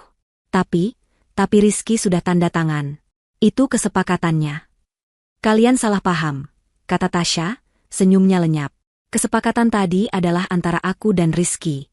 Tanda tangannya, untuk cek 5 miliar itu. Kebebasannya, untuk perceraian kami. Tasya menatap lurus ke arah Doni. Tanda tangan Rizky tadi hanya membeli kebebasannya sendiri. Kebebasanmu dan istrimu, Mas Doni, itu harganya beda. Kepanikan langsung meledak di wajah Doni dan Kalina. Apa? Kau menjebak kami? Teriak Doni. Itu tidak adil. Kau bilang. Saya bilang apa? Potong Tasya. Saya bilang ini adalah pelajaran. Pelajaran pertama adalah surat cerai. Kalian semua lulus dengan nilai buruk. Sekarang, selamat datang di pelajaran kedua, konsekuensi. Tasya, jangan. Rizky, yang masih memegang ceknya, tiba-tiba angkat bicara. Cukup. Kau sudah dapatkan semuanya. Kau sudah menghancurkan kami. Kau sudah menceraikanku. Apa itu belum cukup? Lepaskan mereka. Tasya menoleh pada mantan suaminya itu. Mas Rizky, kau sekarang orang bebas. Dan kaya. Kau tidak punya urusan lagi di sini. Kenapa kau masih membela mereka? Keluarga yang sama yang rela menjualmu demi uang. Rizky terdiam. Tasya kembali fokus pada keluarga inti Adijaya. Kalian ingin tahu harga kebebasan Doni dan Kalina? Pak Herman mengangguk lemah. Ia siap mendengar angka triliunan. Ia siap menyerahkan sisa hidupnya. Harganya, kata Tasya, bukan uang. Kalian sudah tidak punya uang. Harganya adalah kehormatan kalian. Sesuatu yang kalian junjung tinggi, yang kalian pakai untuk menginjakku. Tasya melirik ke jam dinding. Sekarang pukul 10:30. Saya beri kalian waktu, 1 jam. Tepat pukul 11:30, kalian berempat, ia menunjuk Pak Herman, Ibu Sarah, Doni, dan Kalina, harus sudah keluar dari rumah ini. Keluar? Tanya Ibu Sarah bingung. Tentu saja kami akan keluar. Kami akan ke rumah kami. Tidak, potong Tasya. Kalian tidak mengerti. Kalian akan keluar dari rumah ini. Lalu tim saya akan mengantar kalian ke rumah mewah kalian. Kalian punya waktu 30 menit di sana. Kalian hanya boleh membawa 1 koper kecil. Isinya pakaian seperlunya. Tidak ada perhiasan, tidak ada dokumen, tidak ada barang mewah. Hanya pakaian ganti. Setelah itu, kalian akan menyerahkan kunci rumah itu pada tim saya. Apa? Jerit Kalina. Rumah kami. Baju-bajuku. Tasku. Mulai siang ini, lanjut Tasya, mengabaikan Kalina, rumah itu, beserta seluruh isinya, resmi menjadi milik Astra Group. Termasuk baju-baju bekas kalian. Lalu kami tinggal di mana? Tanya Pak Herman, suaranya bergetar. Untuk pertama kalinya, pria itu terlihat benar-benar ketakutan. Tasya tersenyum. Itu bukan urusanku. Mungkin di kolong jembatan? Atau di rumah susun sempit? Kalian bisa pakai uang 100.000 yang nanti akan saya berikan sebagai uang saku untuk naik bus kemanapun kalian mau. Penghinaan ini lebih parah dari penjara. Dibuang ke jalanan tanpa apa-apa. Jika, Tasya melanjutkan, kalian menuruti semua ini tanpa perlawanan. Jika kalian keluar dari sini, berkemas, dan menyerahkan kunci tepat waktu, saya akan mempertimbangkan untuk tidak menyerahkan berkas penggelapan itu ke polisi. Saya akan menahannya. Anggap saja itu jaminan. Tapi jika kalian melawan, mata Tasya menyipit, jika kalian berteriak, jika kalian mencoba kabur, atau mencoba menyembunyikan aset maka detik itu juga, saya akan menelepon polisi. Doni dan Kalina akan dijemput. Paham? Itu adalah ultimatum yang sempurna. Mereka tidak punya pilihan. Ibu Sarah, yang sedari tadi menahan amarahnya, akhirnya meledak. Ia tidak bisa menerima ini. Dihina, dibangkrutkan, dan kini diusir oleh gembel yang dulu ia injak-injak. Kau iblis, taunya. Matanya merah. Ia menerjang maju, melewati Rizky, melewati meja, tangannya yang terulur dengan kuku-kuku panjang teracung, mengincar wajah Tasya. Kau iblis berhijab. Mati kau. Tapi ia bahkan tidak bisa menyentuh ujung hijab Tasya. Agus, pengawal berbadan tegap itu, bergerak. Dengan satu gerakan luwes, ia mencegat Ibu Sarah, mencengkeram kedua pergelangan tangannya, dan memutarnya ke belakang punggung wanita itu. Ibu Sarah menjerit kesakitan dan kaget. Agus menahannya dengan mudah, seperti menahan anak kecil yang mengamuk. Lepaskan aku. Sakit. Lepaskan.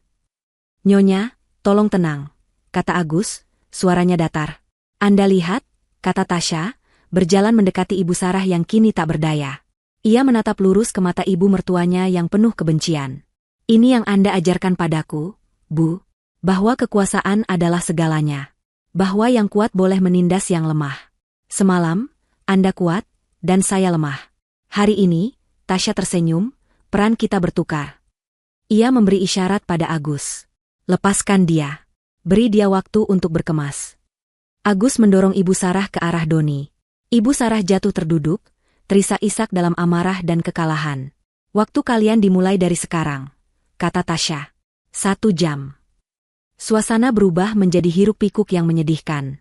Kalina menangis meraung-raung sambil berlari ke kamar Rizky, mencari koper. Doni mengikutinya, wajahnya kosong. Pak Herman hanya duduk di sofa, menatap dinding, hancur total. Ibu Sarah, setelah beberapa saat, bangkit dengan sisa-sisa harga dirinya, dan mulai mengemasi apa saja yang bisa ia temukan di dapur, mungkin beberapa makanan kering. Rizky hanya berdiri mematung di sudut, memegang cek 5 miliarnya. Ia adalah orang terkaya di ruangan itu, namun ia merasa paling miskin. Tasya, Bintang, dan 2 pengawalnya keluar dari rumah kontrakan sempit itu. Mereka menunggu di luar, di sebelah mobil sedan mewah berwarna hitam yang terparkir di gang sempit, kontras dengan lingkungan sekitarnya. Tetangga mulai berbisik-bisik, menatap mobil mewah itu dan keributan di dalam rumah Rizky. Tepat pukul 11.30, pintu terbuka. Keluarga Adijaya keluar satu persatu. Mereka terlihat seperti pengungsi. Pak Herman berjalan gontai, dipapah oleh Doni. Kalina membawa 1 koper kecil, matanya bengkak. Ibu Sarah berjalan paling akhir, dagunya terangkat tinggi, tatapannya membara penuh kebencian. Mereka berjalan melewati Tasya yang bersandar di mobilnya. Saat Ibu Sarah melewatinya, ia berhenti. Ia berdesis, kau akan menyesal, Tasya. Kau akan dikutuk seumur hidupmu karena ini. Tasya hanya tersenyum tenang. Kutukan dari Anda terdengar seperti doa bagi saya, Bu. Selamat menikmati hidup baru Anda. Saat mereka berempat mulai berjalan kaki ke ujung gang untuk mencari taksi, di bawah tatapan bingung para tetangga, Tasya memanggil mereka sekali lagi. Ah, 1 lagi. Ibu Sarah berhenti, tapi tidak menoleh. Restoran Imperial. Tempat kita makan malam semalam, kata Tasya, suaranya terdengar jelas di udara siang yang panas. Saya baru saja membelinya pagi ini. Hanya untuk memastikan. Saya sudah memberikan instruksi permanen kepada manajer di sana. Tasya berhenti sejenak, membiarkan kata-katanya meresap. Wajah Anda, wajah Kalina, dan wajah Pak Herman resmi dilarang masuk selamanya. Bahkan hanya untuk menggunakan toilet. Ibu Sarah tidak berbalik, tapi bahunya bergetar hebat. Ia lalu mengeluarkan suara erangan panjang yang tertahan, suara binatang yang terluka parah. Tanpa berkata apa lagi, ia berjalan tertatih-tatih, menyeret kakinya, meninggalkan kehormatan dan hidupnya di belakang. Kehidupan setelah pengusiran itu adalah neraka yang dingin dan lambat bagi keluarga Adijaya. Mereka adalah raja dan ratu yang tiba-tiba dicabut mahkotanya dan dilempar ke selokan. Dunia yang dulu memuja mereka, kini meludahi mereka. Tasya, dari Menara Gading Astra Group, tidak perlu melakukan apa-apa lagi. Ia hanya perlu membiarkan gravitasi kemiskinan melakukan tugasnya. Ia telah memutus jaring pengaman mereka, dan kini mereka jatuh bebas. Rizky adalah yang pertama terpisah. Ia memiliki cek 5 miliar rupiah. Uang yang sangat banyak, cukup untuk memulai hidup baru berkali-kali. Tapi uang itu terasa panas di tangannya. Itu adalah uang darah, harga dari pernikahannya dan kehancuran keluarganya. Di hari pengusiran itu, keluarganya, Ibu Sarah, Ayah, Doni, dan Kalina, menatapnya dengan pandangan lapar. Mereka tidak melihatnya sebagai anak atau saudara. Mereka melihatnya sebagai kantong uang berjalan. Rizky, nak, kita harus sewa apartemen mewah, desis ibunya. Kita harus pakai uang itu untuk melawan dia. Malam itu, di sebuah hotel melati murah tempat mereka menginap untuk sementara, Rizky membuat keputusan. Saat mereka semua tertidur, Rizky pergi. Ia membawa cek itu dan menghilang. Ia tidak lari bersama mereka, tapi lari dari mereka. Bulan-bulan berlalu. Rizky tinggal di sebuah apartemen studio sederhana di kota lain. Jauh dari kemewahan, tapi juga jauh dari kemiskinan. Cek itu tidak pernah ia cairkan. Cek itu tergeletak di laci mejanya, seperti sebuah monumen kegagalannya. Ia mencoba hidup dari sisa-sisa tabungan lamanya. Ia mendapatkan pekerjaan di sebuah perusahaan kecil. Setiap malam, ia duduk sendirian di balkon, memandangi lampu kota. Ia sering membuka ponselnya, mengetik pesan untuk Tasya, lalu menghapusnya. Apa yang bisa ia katakan? Maaf. Kata itu terlalu kecil. Ia sering mencari berita tentang Tasya. Wanita yang dulu menyetrika kemejanya itu kini ada di mana-mana. Nyonya Tasya, CEO jenius dari Astra Group. Wajahnya yang berhijab menghiasi sampul majalah bisnis. Ia berbicara di forum-forum internasional. Ia terlihat tenang, kuat, dan tak tersentuh. Rizky menyadari, ia tidak pernah benar-benar mengenal istrinya. Ia telah diberi sebuah permata, tapi ia malah membuangnya karena mengira itu hanya kerikil biasa. Karma Rizky bukanlah kemiskinan. Karmanya adalah penyesalan seumur hidup. Ia memiliki uang untuk membeli apapun, kecuali satu hal, waktu yang telah berlalu dan kesempatan yang telah ia sia-siakan. Bagi sisa keluarga Adijaya, kejatuhan mereka jauh lebih brutal. Tanpa uang Rizky, mereka benar-benar terlempar ke jalanan. Pak Herman, sang patriark yang angkuh, hancur mentalnya. Pria yang dulu memimpin ribuan karyawan itu, kini hanya duduk termangu di sebuah rumah susun sempit yang berhasil mereka sewa, dengan sisa-sisa uang yang disembunyikan Doni.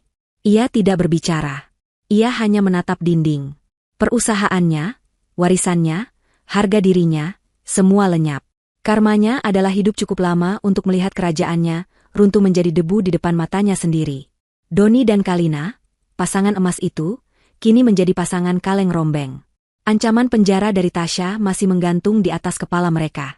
Berkas itu tidak pernah diserahkan, tapi juga tidak pernah dicabut. Itu adalah tali kekang yang dipegang Tasya. Doni, dengan catatan blacklist dari Astra Group, tidak bisa mendapatkan pekerjaan di perusahaan manapun. Ia berakhir menjadi kuli panggul di pasar, memeras keringat untuk beberapa lembar uang ribuan. Setiap malam ia pulang dengan bau keringat dan kemarahan, yang seringkali ia lampiaskan pada Kalina. Kalina, si sosialita cantik, adalah yang paling menderita. Kehidupannya adalah tentang penampilan. Kini, penampilannya hancur. Tanpa perawatan mahal, kulitnya kusam. Tanpa gaun desainer, ia hanya memakai daster murah. Ia harus belajar melakukan apa yang dulu ia hina, mencuci, memasak, dan mengantri. Puncak kehinaannya terjadi 6 bulan setelah pengusiran. Uang mereka habis. Doni belum gajian. Mereka tidak makan selama sehari. Dengan perut melilit, Kalina terpaksa pergi ke dapur umum yang diadakan sebuah yayasan. Ia berdiri di antrian panjang yang bau, di antara para pengemis dan pemulung. Ia menundukkan kepalanya dalam-dalam, menutupi wajahnya. Ia menangis tanpa suara saat tangannya yang kasar menerima sebungkus nasi dan sepotong tempe. Di seberang jalan, ia melihat sekilas seorang wanita dari lingkaran arisan lamanya, turun dari mobil mewah. Wanita itu melihat Kalina, matanya membelalak kaget, lalu cepat-cepat membuang muka dan masuk ke sebuah butik.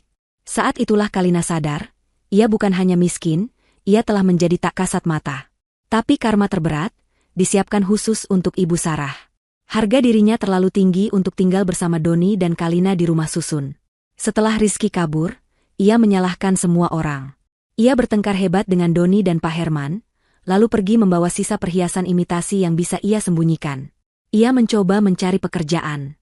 Tapi apa yang bisa dilakukan wanita tua sombong yang tidak punya keahlian selain menghina orang? Akhirnya, ia mendapatkan pekerjaan. Satu-satunya pekerjaan yang mau menerimanya tanpa referensi. Petugas kebersihan. 1 tahun setelah malam penghinaan itu, Ibu Sarah bekerja di sebuah gedung perkantoran megah di pusat kota. Ironisnya, gedung itu adalah salah satu properti milik Astra Group. Ia tidak tahu. Ia hanya tahu ia harus mengepel lantai dan membersihkan toilet. Suatu sore, ia ditugaskan membersihkan toilet eksekutif wanita di lantai 40. Toilet itu lebih mewah dari kamar tidurnya dulu. Marmer impor, cermin raksasa, dan wangi bunga lili yang mahal. Ia sedang berjongkok, menggosok noda kopi yang tumpah di lantai marmer putih. Hijab seragam kebersihannya yang kusam menempel di dahi karena keringat. Terdengar suara pintu terbuka, diikuti langkah sepatu hak tinggi yang mahal di lantai marmer.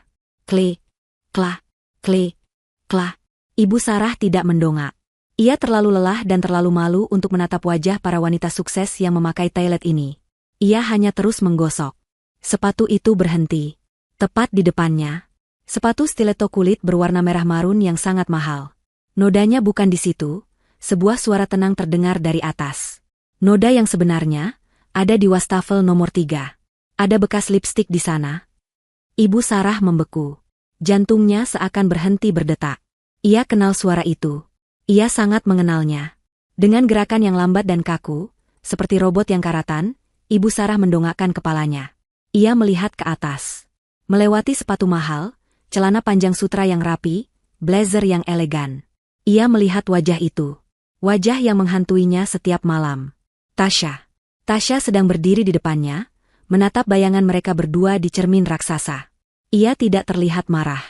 Ia tidak terlihat sinis. Ia hanya terlihat tenang. Ia baru saja selesai mencuci tangan dan sedang mengeringkannya dengan tisu. Ibu Sarah membuka mulutnya. Tidak ada suara yang keluar. Seluruh tubuhnya gemetar hebat. Ini adalah penghinaan terakhir. Ini adalah karma dalam bentuknya yang paling murni. Sang ratu berhadapan dengan si pembersih toilet. Tasha selesai mengeringkan tangan. Ia membuang tisu itu ke tempat sampah di sebelah Ibu Sarah. Ia menatap Ibu Sarah sejenak, langsung ke matanya yang ketakutan. "Tolong bersihkan wastafel itu," kata Tasha, suaranya tetap datar. "Saya tidak suka tempat yang kotor." Lalu, Tasha berbalik. Klik, klah, klik, klah. Ia berjalan keluar dari toilet, meninggalkan Ibu Sarah yang masih berlutut di lantai yang basah. Saat pintu tertutup, Ibu Sarah akhirnya pecah. Ia tidak berteriak. Ia tidak menangis. Ia hanya tertawa. Tawa yang kering, serak, dan putus asa. Tawa seorang wanita yang telah kehilangan segalanya, termasuk kewarasannya. Ia telah mendapatkan apa yang pantas ia dapatkan. 1 tahun berlalu sejak Ibu Sarah berlutut di toilet itu. 2 tahun sejak malam penghinaan di restoran Imperial. Waktu telah mengubah segalanya. Astra Group, di bawah kepemimpinan terbuka Nyonya Tasha, telah berkembang pesat. Ia menjadi ikon baru di dunia bisnis. Seorang wanita berhijab yang memimpin dengan kecerdasan, ketegasan, dan, yang mengejutkan banyak orang, belas kasihan. Ia mendirikan yayasan besar atas nama mendiang ayahnya, membantu ribuan anak yatim piatu mendapatkan pendidikan. Ia bukan lagi si gembel atau sang algojo. Ia adalah sang ratu. Sore itu, Tasha baru saja menyelesaikan rapat dewan direksi yang panjang. Rapat itu diadakan di private room restoran Imperial. Restoran yang sama. Ruangan yang sama. Ia sengaja membelinya bukan untuk balas dendam, tapi sebagai pengingat. Pengingat tentang siapa dirinya dulu, dan pengingat untuk tidak pernah menjadi seperti orang-orang yang telah menyakitinya. Para direktur, termasuk Pak Budi yang setia, sudah pamit undur diri. Mereka menawarinya untuk mengawalnya pulang. Tidak, terima kasih, Pak Budi, kata Tasya sambil tersenyum. Saya rasa saya ingin makan malam di sini. Sendirian? Baik, Nyonya. Kami permisi, kata Pak Budi, membungkuk hormat. Ruangan itu menjadi sepi. Tasya duduk sendirian di meja panjang itu. Ia sengaja memilih kursi. Kursi yang sama persis tempat ia didorong hingga jatuh 2 tahun lalu. Ia memesan steak kesukaannya. Suasana restoran itu kini terasa berbeda. Dulu terasa mengintimidasi, kini terasa seperti rumahnya sendiri. Ia makan dengan tenang, menikmati setiap gigitan. Ia sudah berdamai dengan masa lalunya. Saat ia sedang menikmati makanannya, seorang pelayan baru masuk untuk membersihkan meja di sebelahnya. Pelayan itu terlihat sangat gugup. Tangannya gemetar. Ia mungkin masih dalam masa pelatihan. Saat ia mencoba mengangkat tumpukan piring kotor, ia kehilangan keseimbangan. Praaang. Sebuah nampan perak, beberapa piring, dan sebuah gelas air jatuh ke lantai. Pecahan kaca berhamburan. Air es muncrat kemana-mana, membasahi lantai marmer dan sebagian kecil mengenai ujung celana panjang sutra yang dipakai Tasya. Dunia seakan berhenti. Manajer restoran, yang melihat dari kejauhan, langsung berlari dengan wajah pucat pasi. Nyonya Tasya. Nyonya. Anda tidak apa-apa, serunya panik. Ia lalu berbalik ke pelayan yang kini berdiri mematung, gemetar ketakutan. Kamu. Bodoh sekali. Apa yang kau lakukan? Kau tidak tahu siapa dia? Kau dipecah. Pelayan wanita itu langsung menangis. Bukan tangisan pura-pura. Tapi tangisan putus asa seseorang yang hidupnya bergantung pada pekerjaan itu. Tidak tolong, Pak jangan pecat saya. Isaknya. Ia langsung berlutut, persis seperti yang dilakukan Tasya dulu, dan mencoba memunguti pecahan beling dengan tangan kosong. Saya mohon, jangan, saya punya anak yang harus dihidupi, saya mohon. Tasya menatap pemandangan itu. Adegan ini terasa sangat familiar. Seorang wanita berlutut di lantai restoran ini. Tunggu, kata Tasya. Suaranya tenang, namun memiliki otoritas yang membuat manajer itu langsung diam. Tasya meletakkan sendok dan garpunya. Ia mengambil serbet linen bersih dari mejanya. Ia berdiri dan berjalan menghampiri pelayan yang masih berlutut itu. Hentikan, kata Tasya, suaranya lembut. Nanti tanganmu terluka. Pelayan itu mendongak. Air mata membasahi wajahnya yang kuyu dan lebih tua dari usianya. Rambutnya diikat ke belakang dengan sanggul pelayan yang berantakan. Saat mata mereka bertemu, pelayan itu membeku. Napasnya tercekat. Itu adalah Kalina. Wajah yang dulu angkuh dan sinis itu, kini dipenuhi ketakutan yang luar biasa. Ia mengenali Tasya. Dan ia tahu, ini adalah akhirnya. Dihina di restoran yang sama, oleh orang yang sama. Ia memejamkan mata, menunggu teriakan, menunggu makian, menunggu diusir. Nyonya. Nyonya Tasya saya. Kalina tergagap, tidak bisa berkata-kata. Ia ingin lari, tapi kakinya lemas. Tasya menatap Kalina. Ia melihat lingkaran hitam di bawah matanya. Ia melihat bekas luka kecil di tangannya yang kurus. Ia melihat keputusasaan di mata wanita itu. Ia bisa saja menghancurkannya. Satu kata darinya, dan Kalina akan kembali ke jalanan. Sebaliknya, Tasya berjongkok. Ia menyejajarkan matanya dengan Kalina. Sama seperti yang ia lakukan di rumah kontrakan Rizky dulu. Tapi kali ini, matanya tidak dingin.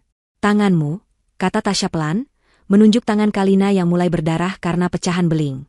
Tasya menyodorkan serbet linen yang dipegangnya. Bersihkan lukamu. Kalina menatap serbet itu, lalu menatap Tasya. Ia tidak mengerti. Tidak apa-apa, kata Tasya, suaranya meyakinkan. Semua orang bisa membuat kesalahan. Lantainya bisa dipel. Gelasnya bisa diganti. Itu hanya barang. Dengan tangan gemetar, Kalina menerima serbet itu dan menekan lukanya.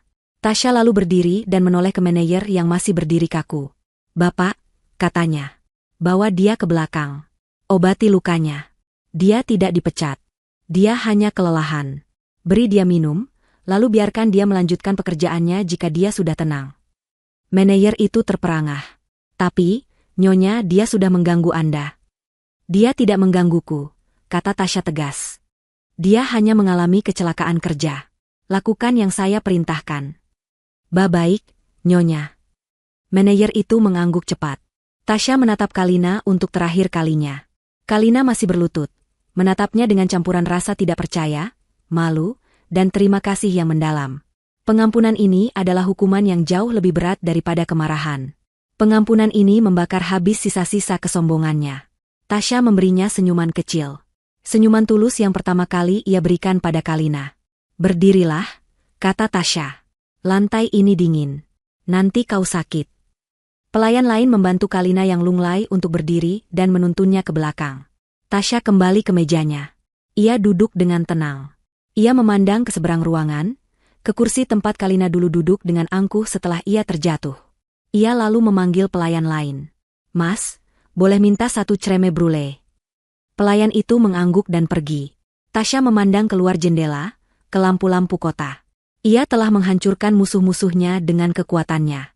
Tapi malam ini, ia telah benar-benar menang dengan belas kasihnya. Gembel yang dulu terhina itu kini duduk di kursi yang sama. Bukan lagi sebagai korban, tapi sebagai seorang ratu yang tak terbantahkan, yang kekuatannya tidak lagi diukur dari seberapa keras ia bisa menjatuhkan, tapi dari seberapa besar ia bisa memaafkan.